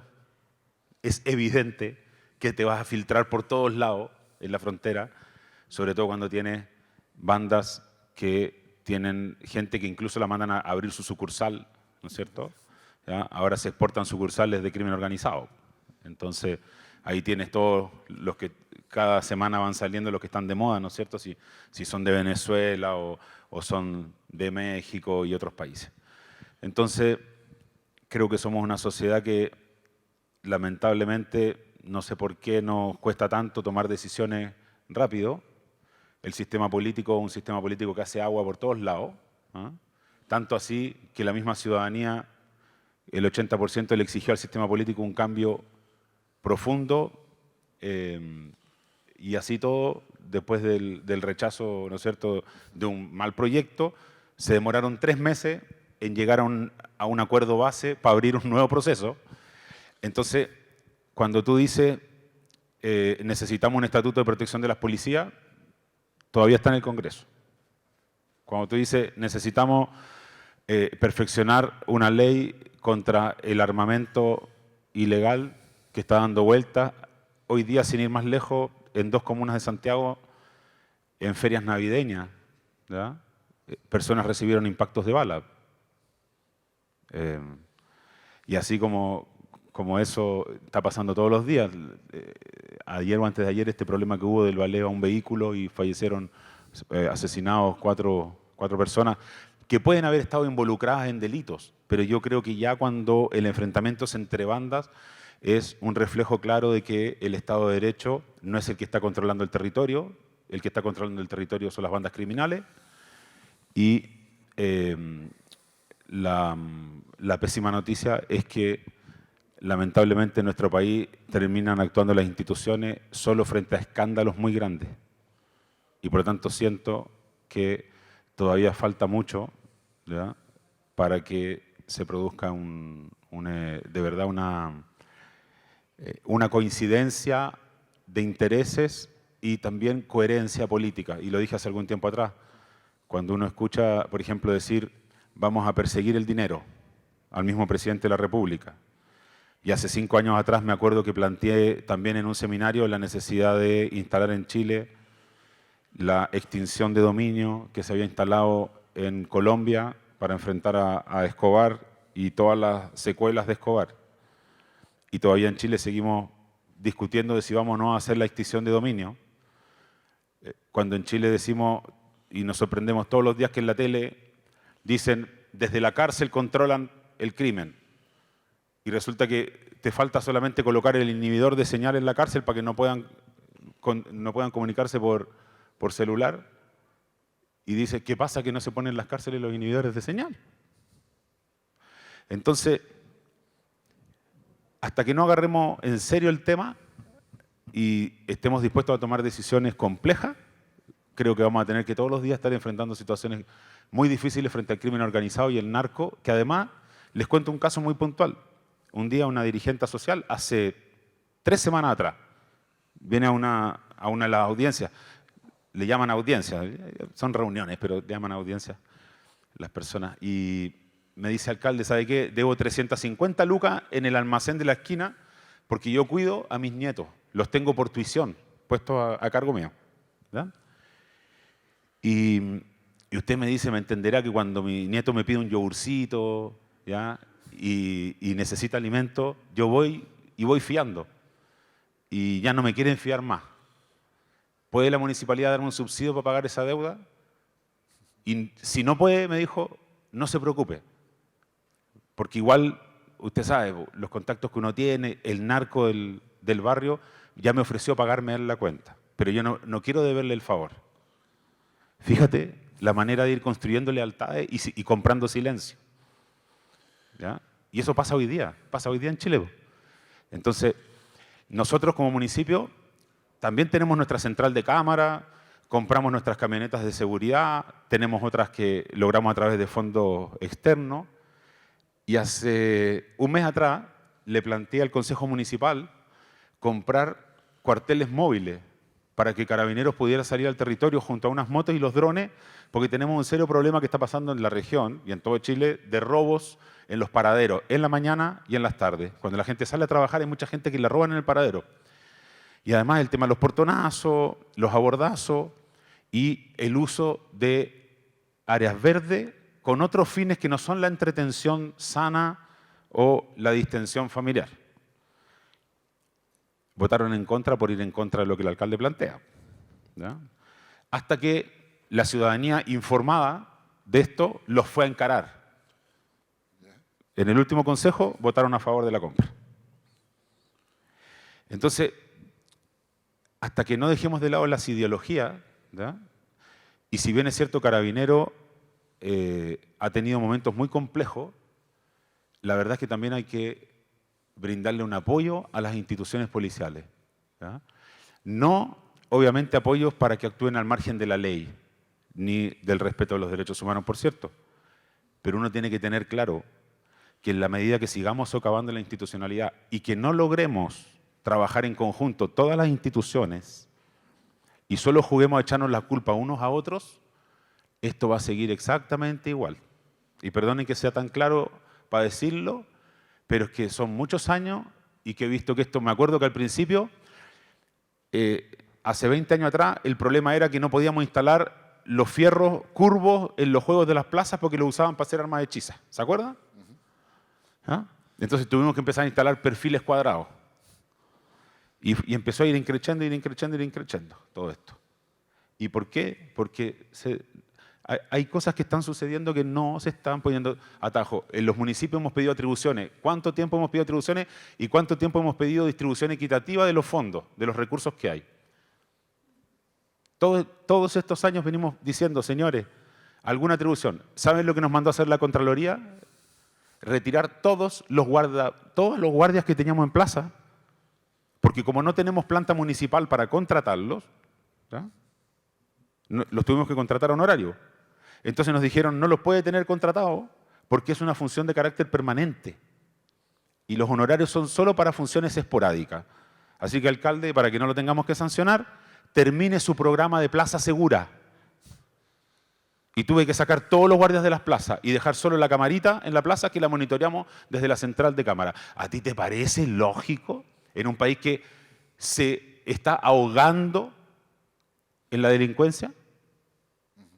Entonces, tenemos un Congreso que se preocupa de otras cosas, ¿ya?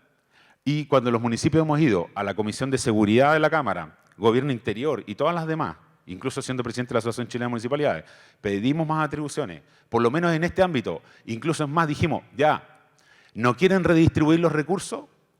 Entonces denos la opción que nos pasemos del 7% que la ley nos permite para dar en subvenciones, para que podamos darle subvenciones a comités de seguridad en las distintas plazas, en los distintos sectores, pasajes. ¿Ya? 14 años se demoraron en modificar la ley de pasajes, 14 años, ¿ah? En sacar la ley adelante. Y resulta que así todo, nuevamente uno se termina golpeando con la pared en estas cosas y dijimos, dennos la posibilidad de gastar un poco más del 7%, siempre que sea para fines de seguridad. Por ejemplo, contratar guardias, por ejemplo, darle la subvención a los comités de seguridad y que los contraten ellos. Porque ya que no nos dejan contratar a nosotros por honorario, lo que sucede, por ejemplo, en la asociación que tiene Las Condes o en la misma comuna de Las Condes, es que le dan una subvención a una organización funcional y la organización funcional es quien hace el contrato. Entonces no tiene el problema legal que tenemos los municipios, ¿ah? Que se nos va el 7% porque tenemos menos presupuesto en dar subvención para las actividades culturales, ¿no es cierto?, para los fondos concursables de organizaciones sociales, para que terminen de tener una sede social, etcétera, etcétera, etcétera. Entonces, son muchas las cosas. Si esto no lo vemos de manera holística, nos vamos a seguir juntando aquí, vamos a seguir lamentándonos de que sigue creciendo la violencia, pero lo que va a pasar es que la gente va a estar más enjaulada y la gente va a tener que empezar a contratar vehículos blindados como loco, porque se van a dar cuenta que el sistema no les va a dar ni una solución. Porque también Carabinero, cuando tenga que ir a enfrentarse con las bandas, ¿cómo no vamos a tener un estatuto de protección de las policías? Para que Carabineros tenga la fortaleza legal e institucional de poder enfrentarse a personas que lo único que van a querer es asesinar al carabinero que lo viene a buscar, hombre. Pero bueno, perdone que sea pesimista. Gonzalo, tú llevas 3 periodos de alcalde, ¿no? Sí. Y además declaraste que no te vas a presentar a la reelección. Legalmente no se puede. Legalmente no se puede. ¿Ya? Ahora, quiero, digamos, hacerle 2 preguntas que también va a ir posteriormente para Cristóbal, digamos, y finalmente para Germán, pero más corto, esta vez, más breve. ¿Ya? Ya.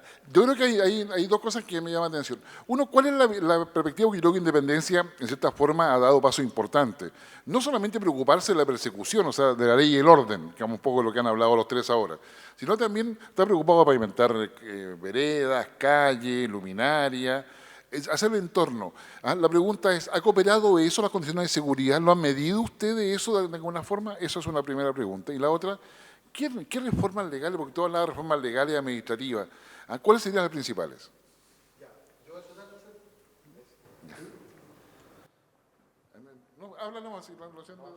Germán habló todo el rato y después apagó el micrófono para que no habláramos nosotros. Oye, voy a tratar de ser más... Lo primero, siempre nosotros decimos los alcaldes y alcaldesas, abordar el tema de la seguridad supone un conjunto de cosas. Prevención social, ver los temas los temas sociales, pero muy especialmente los temas relacionados, por ejemplo, con la deserción escolar, la intervención, digamos, con las comunidades desde la primera infancia, en fin, prevención social. Hay una segunda, que la voy a mencionar porque es tu pregunta, que es la prevención situacional. Es decir, la intervención del espacio donde ocurre el delito. Esto, hay una metodología, yo trabajé años en eso, CEPTED, reducción del delito a través del diseño espacial. Hay miles de cosas que son muy obvias, otras que no son tan obvias, pero que son muy relevantes para reducir la ocurrencia de delito. La más obvia, te pueden asaltar a plena luz del día, pero en general, mientras mejor iluminación, disminuye la posibilidad de ocurrencia de un delito. Esa es la más obvia. Hay otras que tienen que ver con el control visual. Si tú tienes un espacio, una plaza, cuya vegetación impide el control visual, hay más posibilidades de que ocurra un delito porque el delincuente, que en general es bien inteligente, sabe que mientras menos posibilidades de que lo vean, más posibilidades de cometer el delito y zafar. Y hay otras que son, entre comillas, menos evidentes, pero que son muy importantes en materia de seguridad. Yo creo que, por ejemplo, tener buenas veredas, buenas calles, influye en la seguridad. La persona, en vez de ir mirando para abajo, porque si no se va a caer, va mirando de frente y, por tanto, hay más control visual. Mejores espacios públicos, mejor equipamiento e infraestructura. Tú mencionabas el caso colombiano. Medellín, una de las ciudades más violentas, probablemente la más violenta de América Latina en su oportunidad y una de las más violentas del mundo. Entre otras cosas, lo que se hizo años atrás fue una gigantesca inversión en infraestructura y equipamiento en Medellín, especialmente en los sectores más pobres, más vulnerables. Las bibliotecas, los jardines infantiles, las escalas mecánicas para subir a los cerros, en fin, y cambiaron la fisonomía de la ciudad, y eso es una cuestión que hay que hacer acá, porque con todo respeto, yo hablé al principio de la desigualdad, dije que iba a ser más ejecutivo, me alargué igual, no voy a nombrar ninguna comuna, pero perdona, si tú vivías en una comuna que es un descampado, que es un tierral, que es un sitio de heriazo interminable, sin equipamiento deportivo de calidad, sin equipamiento cultural de calidad, etcétera, probablemente esto no significa que el ciudadano de ahí está obligado a terminar cometiendo delitos, Pero evidentemente hay un problema de falta de expectativas, de esperanza, hay un problema de desesperanza aprendida, hay fenómenos sociales, comunitarios, familiares, en fin, que de algún modo van a influir en la ocurrencia de delitos. De manera que intervenir en prevención situacional es muy importante y es una de las funciones más importantes de los municipios, incluido algunas que son más de control, pero que están relacionadas con prevención situacional, como sistemas de cámaras de televigilancia, sistemas de alarmas comunitarias, etcétera, el tema de la comunidad. Solo quiero terminar diciendo que el problema es que, ya lo dije antes, habemos municipios que tenemos muy pocos recursos para esto y otros que tienen mucha plata para esto. Y no se trata de quitarle a los que tienen más, pero se trata de generar mecanismos que permitan distribuir e inyectar más recursos para estas tareas, y ahí, para no decir solo malas noticias, también una buena noticia es que por primera vez se resolvió ahora en este gobierno terminar con los fondos concursables en materia de seguridad pública con el propósito de hacer aportes basales, porque antes lo que ocurría es que yo con Germán competíamos cuál de los dos se ganaba un fondo, y entonces el que ganaba para su comuna era en desmedro del otro, y hoy día eso cambió. Y una última cosa, en materia legislativa hay muchas cosas que hacer, pero por ejemplo yo creo que hay que tener una cosa que está en discusión hace muchos años y creo que parece que va a ser parte de un acuerdo ahora, Ministerio de Seguridad Pública. Porque en la medida en que el responsable a nivel nacional de la seguridad pública sea el ministro o ministra del Interior, tiene mucho sentido tratar de golpear, justamente se politiza, porque el ministro del Interior tiene otras funciones y entonces es preferible que no le vaya tan bien en materia de seguridad con el propósito de afectarlo políticamente, y yo creo que hay que separar esas funciones. Y una última cosa que quiero decir, porque no me alcanza el tiempo, pero que creo que es bien importante: los delitos van cambiando y los delincuentes van cambiando, su fisonomía, etc. Yo soy alcalde de Independencia, que es la tercera comuna con mayor cantidad de población migrante de Chile en términos absolutos, y la primera en cantidad de población migrante desde el punto de vista proporcional. Es decir, aproximadamente el 45% de la población es migrante. Ojo, a propósito del título de este panel, mito, realidad y desafío, es un mito que los extranjeros sean proporcionalmente más delincuentes que los chilenos. Eso es un mito absoluto. Pero lo que es una realidad es que hoy día hay nuevos delitos que son delitos importados. Amenazas extorsivas, no los voy a enumerar todos ahora, pero que son cosas más de bandas extranjeras, peruanas, venezolanas, colombianas, en fin, el préstamo gota a gota, en fin, una serie de cosas. Y por tanto, la legislación tiene que estar permanentemente adecuándose a esta modificación de los delitos con el propósito. Por ejemplo, en Chile, hoy, una amenaza extorsiva no existe como figura penal. Entonces, es gravísimo desde el punto de vista del impacto cotidiano, pero si a toda la persona logras probar al responsable de eso, probablemente la va a sacar muy barata. Bueno, eso es porque es un delito nuevo, y ahí hay una dimensión legislativa bien importante. Gracias. ¿Cristóbal? ¿Se escucha ahí? Sí. Sí, perfecto. Bueno, yo en primer lugar me gustaría referirme a las cifras, porque he escuchado muchas veces al gobierno, ahora también al alcalde, decir que los números de delitos no han aumentado. Yo quiero decir, sí, pero vámonos a las cifras, son 422.000 delitos este año, el año pasado 287.000, esa es la cifra oficial.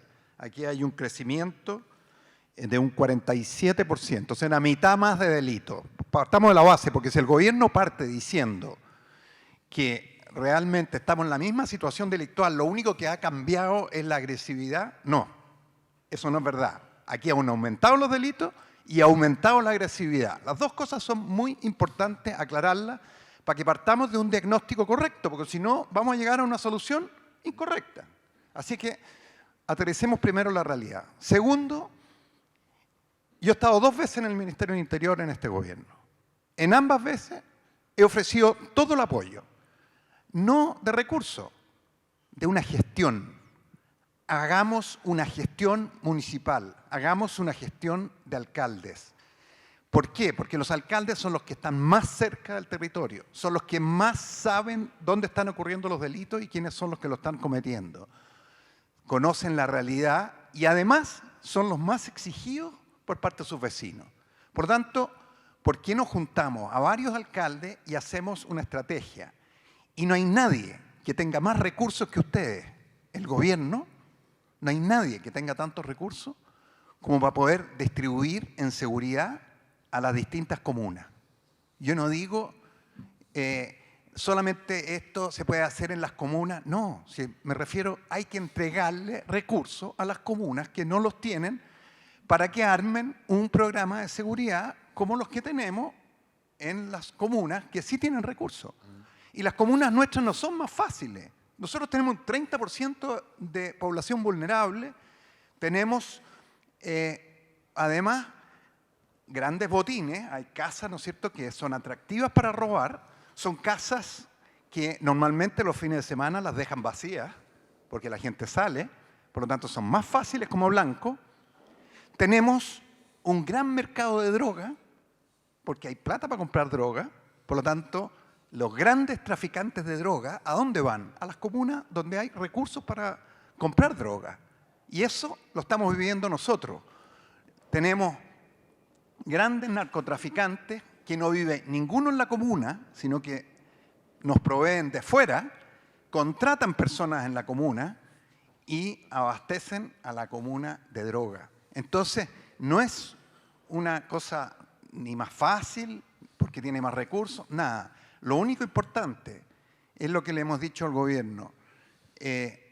Si hay una gestión municipal que se puede hacer ahora, porque todo lo que está bien, los aspectos sociales, fantástico, cambiemos la educación, si eso no está bien, eso hay que hacerlo de todas maneras, pero no estamos hablando que eso se va a corregir este año ni el próximo año. Las inversiones en educación son a 5 a 10 años para tener resultados.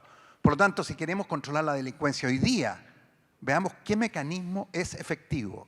Hoy día el mecanismo más efectivo es apoyar a las municipalidades, a los alcaldes, para que realmente implementen una estrategia de seguridad que pueda suplir la deficiencia o la falta, ¿no es cierto?, de una seguridad nacional que debiésemos tener. Eso es hacerlo en forma rápida, en forma efectiva y que da resultados, como les estoy mostrando, ¿no es cierto?, el número de delitos por cada 100.000 habitantes. Así es que yo no es que quiera decir que uno tenga más recursos que otro. Obviamente que hay diferencias de recursos, pero para eso está un Estado, un gobierno, que es el gran proveedor de recursos, que los puede distribuir de forma que puedan ser utilizados, ¿no es cierto?, por otras seguridades municipales, ojalá las 345 comunas. Y no digo crear una seguridad municipal armada, ni ninguno de ese tipo, nada de eso. Estamos hablando de seguridad municipal como las que tenemos, pero con una diferencia, que tengan el apoyo legal, que sus retenciones o detenciones de personas, como lo puede tener cualquier persona en un delito flagrante, sea reconocida por los tribunales de justicia, que tengan las protecciones mínimas, porque son los primeros en enfrentar al delincuente muchas veces. Entonces, por lo menos que podamos dotarlo de las mínimas condiciones de seguridad, de eso estamos hablando. ¿Queremos actuar ahora o queremos actuar en 3 años más, en 5 años más, en 10 años más? Esa es la propuesta que le hemos hecho al gobierno y que estamos dispuestos, ¿no es cierto?, a cooperar y actuar en forma inmediata. Pensar a futuro. Gracias, Cristóbal. Germán. ¿Te acuerdas de la pregunta?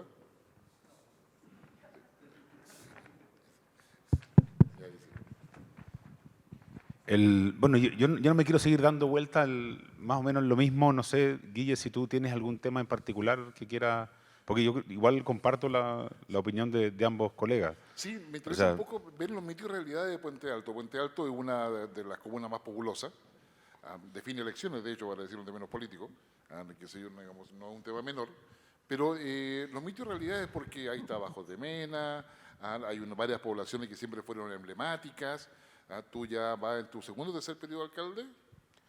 Tercero. Tercero, o sea, también digamos, con fecha de vencimiento. ¿Ya? ¿Ya? O sea, por lo tanto, son 3 periodos de alcalde. Entonces, ¿cómo está Puente Alto hoy día? Porque ahí, y como hay una jefa de seguridad, que es mujer, qué sé yo, como sigue ella, ¿no? ¿Sí?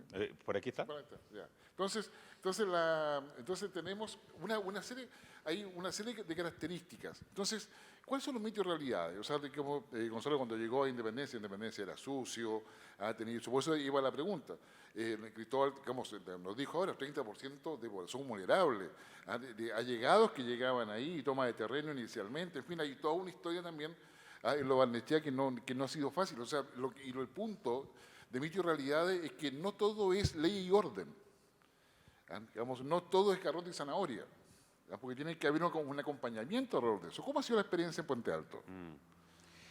A ver, mira, primero, porque tal vez no fui claro y en realidad también uno comete errores y no dice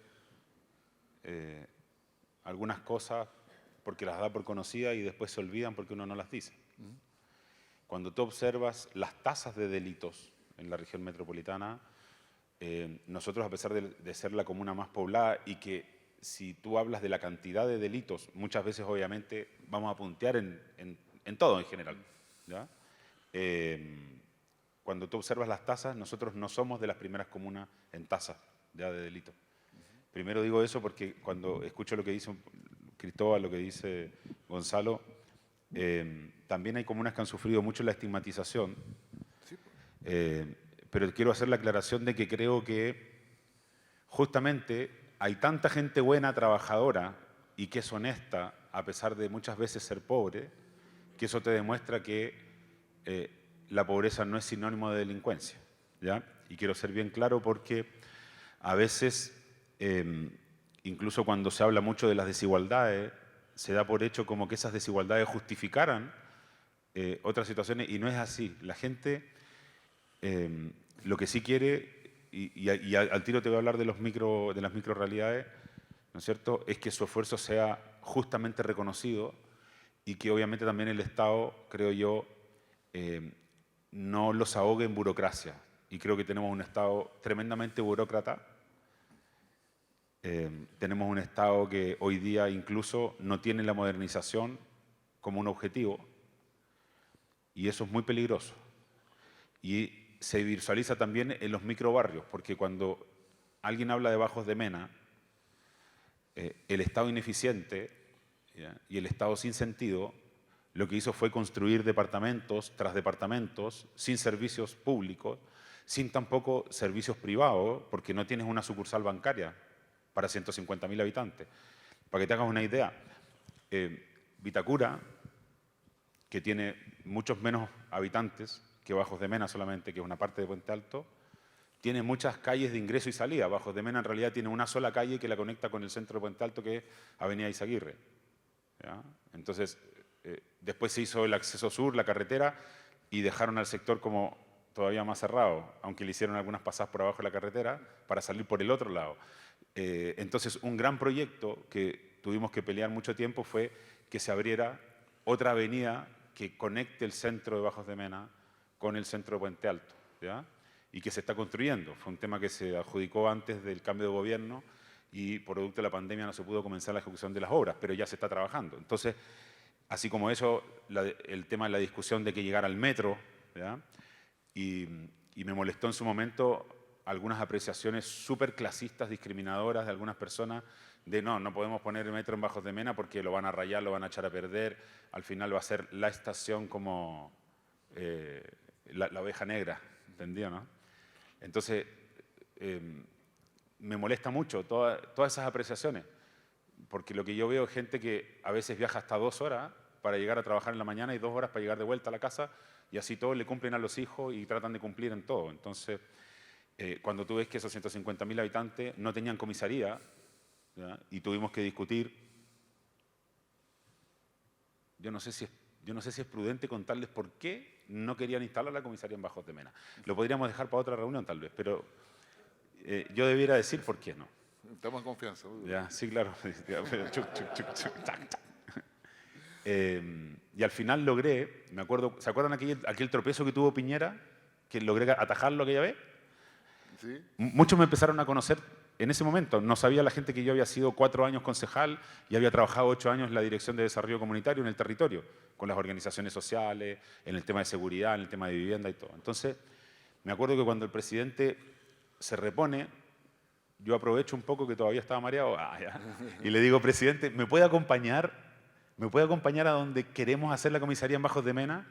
Y Carabineros no quiere, Carabineros no quiere, y lo llevé, y al final, bueno, se producen en el camino una serie de situaciones jocosas ahí con Carabineros que se fueron para otro lado porque no sabían que nosotros íbamos a ir a ver el terreno. Nos fuimos solos con el presidente y después la escolta nos sigue. Y las tonteras, no sé, habrán pensado que el alcalde lo había secuestrado, no sé. Y llegamos al terreno y le digo, mire, aquí queremos construir la comisaría porque está en el corazón de Bajos de Mena y el enfoque de las policías tiene que ser una policía más comunitaria y no puede ser una policía más militarizada, ¿ya? Ese es como el avance que tiene que haber. Y al final logramos que se instalara en el corazón de Bajos de Mena después de una discusión de 3 horas en La Moneda, que estaba el general González Llure, y estaba el ministro Chadwick, ¿ya? Y mira, cuento corto, se instaló la comisaría y, para que te hagas una idea, nos decía... bomberos, nosotros no nos instalamos si nos instalan los carabineros. Entonces, teníamos que pelear que se instaló Carabineros y después nadie nos quiso financiar el cuartel de bomberos. 150.000 personas sin un cuartel de bomberos. Entonces, ahí tuvimos que, como municipio, poner las lucas para construir el cuartel de bomberos. ¿Ya? Hoy día estamos peleando para que se instale una sucursal bancaria. ¿Ya? Entonces, oye, hay mucho tema y quiero salir un poco de ahí porque también el resto de la comuna sufre que sigue existiendo problemas de conectividad. Hemos obviamente abordado esos problemas, hemos abierto muchas calles que antes estaban cerradas, que no existían. Pero lo que te quiero decir es el tema, por ejemplo, que decía mi colega de la deserción escolar. Nosotros creamos un programa, en mi primer periodo creamos un programa que se llama Extensión Horaria, que después el gobierno creó como, le pusieron After School, creo, una cosa así.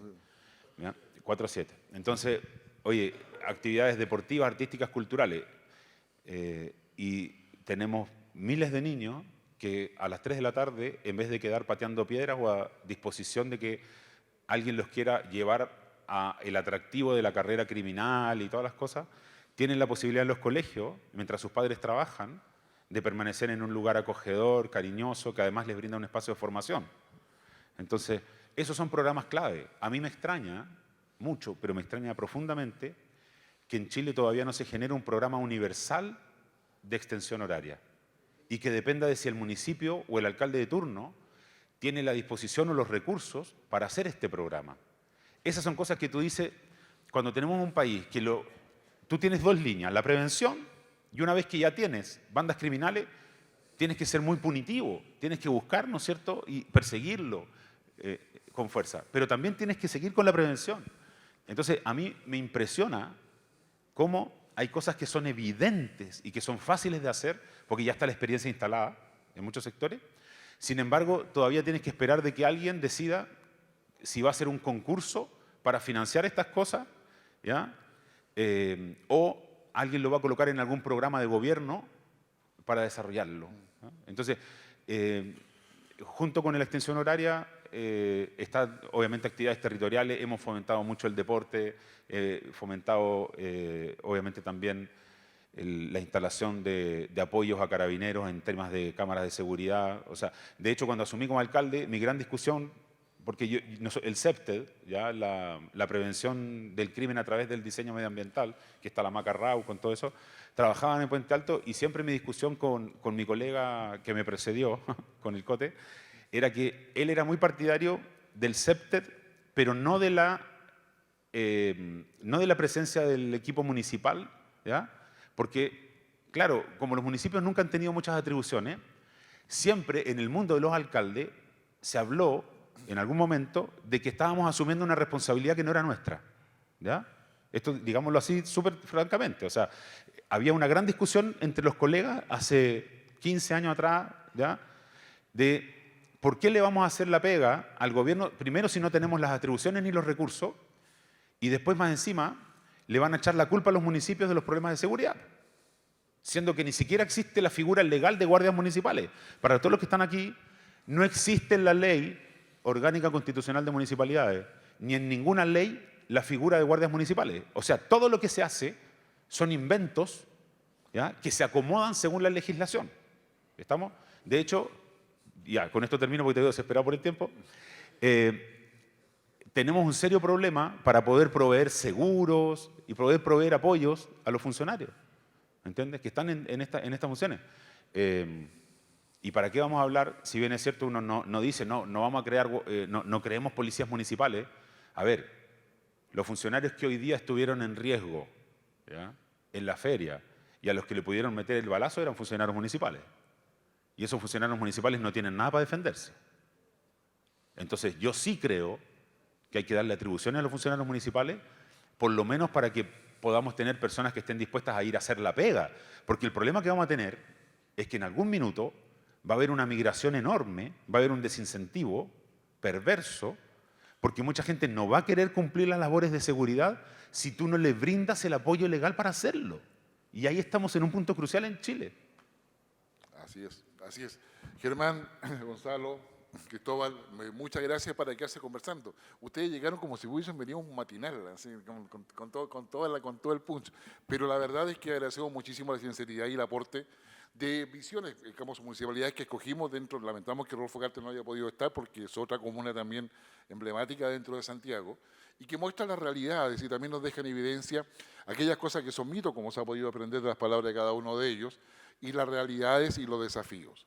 Pero también nos deja algo que es importante, que es el título, digamos, de este summit, que está orientado a saber, a conocer y a anticipar. Y lo que nos han dejado es la enseñanza de lo que hay que anticipar. Que no todo se arregla con leyes, no todo se arregla solamente con tener más carabineros o tener más pena más alta a los delincuentes. Hay que tener una visión mucho más integral que va desde el territorio, ¿no es cierto?, hasta el entorno donde se dan esas condiciones de seguridad. Así que un aplauso, por favor, para nuestros alcaldes. Muchas gracias por estar aquí. Espérense. Un momentito. Por favor. No se muevan de ahí. Por favor, quédense aquí, por favor. Pasa adelante. Yo solamente quiero finalizar esta interesante... Yo no sé si está, alcalde Covina, esto es más importante, más interesante que el partido con Argentina, pero... o entretenido. Pero que estuvo más entretenido esto, yo creo que sí, más que el partido con Argentina. Para sacar una fotografía, Casa General, quiero aprovechar de sumarme las palabras, creo que del alcalde Codina, respecto a un homenaje simbólico a lo que el trabajo que hacen los alcaldes, a Carabineros de Chile, a la Policía de Investigaciones de Chile, a todos quienes que cooperan en el combate contra el crimen y todo esto que está pasando. Es increíble lo que nos enteramos hoy día. Así que junto con brindarnos el aplauso, nos vamos a hacer una fotografía final para dejar esto para del 5 al 7 de octubre en Parque Fisa. Nos volvemos a encontrar. A ver si todos ustedes, dijo alcalde Codina, alcalde Durán y alcalde Lira, se ha hecho algo. Tenemos hartos meses. Así que un aplauso.